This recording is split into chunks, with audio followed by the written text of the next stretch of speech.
آزاد کشمیر کے انتخابات کا تیسرا مرحلہ شروع ہونے جا رہا ہے اور اس سے پہلے جو پاکستان پیپلز پارٹی اور نون لیگ کے درمیان جو اختلافات ہیں وہ بڑھتے چلے جا رہے ہیں. اسی پر ہم بات کر رہے ہیں. روکھڑی صاحب, میں آپ کی جانب آؤں گی. آپ کہیے گا, جیسے کہ ملکگیر تحریک کا اعلان کیا گیا گزشتہ روز بلاول بھٹو کی جانب سے, آپ لوگ گلگت بلتستان میں پیپلز پارٹی کے اتحادی ہیں اور وفاق میں بھی آپ لوگ اتحادی ہیں, تو اگر کل کو پاکستان پیپلز پارٹی کی جانب سے تحریک کا آغاز کر دیا جاتا ہے تو آپ کی جماعت کا جھکاؤ کس طرف ہو سکتا ہے؟ تینوں پارٹیاں وفاق میں اکٹھی ہیں. ہاں جی.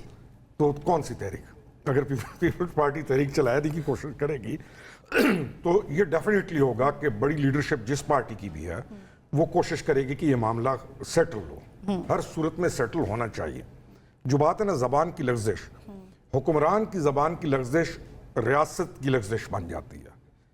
یہ ایک اس لیے بولنا سوچنا ہمارے قبیلوں میں کے اندر ایک مثال مشہور ہے کہ جو جیتا ہوا وہ ویسے بھی 2 گالیاں کھا لیتا ہے. جو جیت چکا ہو نا اس کو اگر کوئی 2 گالیاں نکال بھی دے تو کہتا ہے خیر ہے ہم جیتے ہوئے ہیں. تو ہم نون والوں کو یہ کہیں گے کہ آپ جیتے ہوئے ہیں.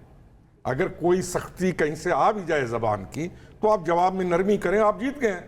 جیتے ہوئے کو ضرورت ہی نہیں ہے. ابھی آج کل تو ہم ان کی زبان میں کافی نرمی دیکھ رہے ہیں. اچھی بات ہے. ان دنوں میں ہم نے کچھ آئی تھنک میرے خیال میں نواز شریف کی نے انٹروین کیا انہوں نے, اور اس کے بعد میں نرمی آ گئی ہے کافی.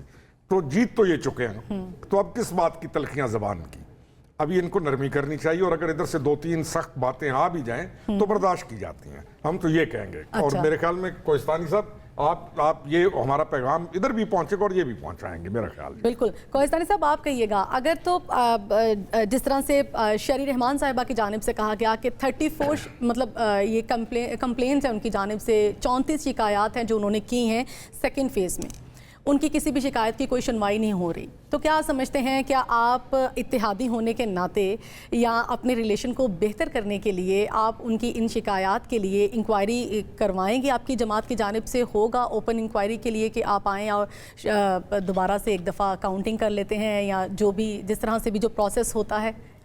دیکھیں, کل ہمارے وزیر اعظم کے مشیر ہمارے سینئر رہنما رانا ثناء اللہ صاحب, وفاقی وزیر امیر مقام صاحب نے اس پہ تفصیلی بات کی ہے. حکومت وہاں پیپلز پارٹی کی ہے, وزیر اعظم پیپلز پارٹی کا ہے آزاد جموں کشمیر میں. الیکشن کرنا الیکشن کمیشن کا اور اداروں کا کام ہے, کوئی ہماری جماعت کا کام نہیں ہے. میں سمجھتا ہوں متعلقہ فورم موجود ہے جس پہ کوئی ان کے پاس شواہد یا ثبوت نہیں ہے. بات کرنا یہ وہی رٹ ہے جو ایک جماعت لگاتی رہی ہے, وہی بیان ہے. میں کہہ رہا ہوں بار بار وہ یہ انہوں نے اپنایا ہوا ہے. اگر ان کے پاس ہے بالکل کوئی بھی کسی جو امیدوار ہے اس کے ساتھ زیادتی نہیں ہونی چاہیے, اس کے ساتھ انصاف کے ساتھ اس کا میرٹ پہ فیصلے ہونے چاہیے. مگر یہ کیوں ہمیں قصوروار ٹھہرا رہے ہیں؟ ہمارا قصور یہ ہے کہ ہمیں آزاد جموں کشمیر کی عوام نے مینڈیٹ دیا ہے, انہوں نے ہمیں ووٹ دیا ہے, ہم پہ ہماری لیڈرشپ پہ اعتماد کیا ہے. باقی ان کا گلہ ہم سے نہیں بنتا, یہ ہر چیز کی ذمہ داری ہم پہ دیتے ہیں. ان کی اپنی حکومت ہے, ان کا اپنا وزیر اعظم ہے, آج بھی بیٹھا ہوا ہے. اس کے اگر اس وقت وفاق میں اگر ہمارے وزیر اعظم ہماری حکومت کے اندر کسی ادارے میں کوئی ہوتی ہے تو ہم ذمہ داری لیں گے. مگر میں سمجھتا ہوں اگر کسی بھی کینڈیڈیٹ کو کوئی بھی تحفظات ہیں وہ ضرور, ایسے تو آپ نے دیکھا پیپلز پارٹی کے امیدوار کے گھر سے ڈبے نکالے گئے ہو, تو ہم نے وہ بات بھی سامنے آئی. تو یہ چیزیں الیکشن کا احساس ہوتی ہے, اس میں اس قسم کے چھوٹے موٹے واقعات ہوتے ہیں, مگر اس کے لیے وہ ادارہ موجود ہے, ٹریبونل ہے. آپ چلے کچھ حلقوں پر جو الیکشن ملتوی کیا گیا تھا وہ آج ہونا تھا, لیکن وہاں پر جو وہاں کے نمائندے تھے وہ موجود تھے, عوام موجود تھی, لیکن پولنگ مطلب جو ایجنٹس تھے وہ وہاں پر موجود نہیں تھے, پولنگ کا عملہ وہاں پر موجود نہیں تھا. اس پر پیپلز پارٹی کی جانب سے نہ صرف سوال کیا گیا بلکہ انہوں نے کہا کہ یہاں پر جب سب لوگ یہاں پر پہنچ سکتے ہیں تو صرف موسم کی خرابی عملے کے لیے ہے. میں آپ کو بتاؤں, میں خود سنڈے کو کراچی میں تھا. آزاد جموں کشمیر مہاجرین کی 2 سیٹیں جو سندھ میں ہیں اس میں ہمارے کینڈیڈیٹ کے ایجنٹ کو نہیں بٹھایا گیا. میں نے خود آر او سے بات کی, ہمارے کینڈیڈیٹ نے بات کی, اس کو تحفظات ہیں. تو جو آپ لوگ کرتے ہیں پھر دوسروں پہ آپ الزام کرتے, آپ ہیں الزام ہم پہ لگاتے ہیں. آپ ہمارے کینڈیڈیٹ نے کہا, میں نے ان کو کہا دیکھیں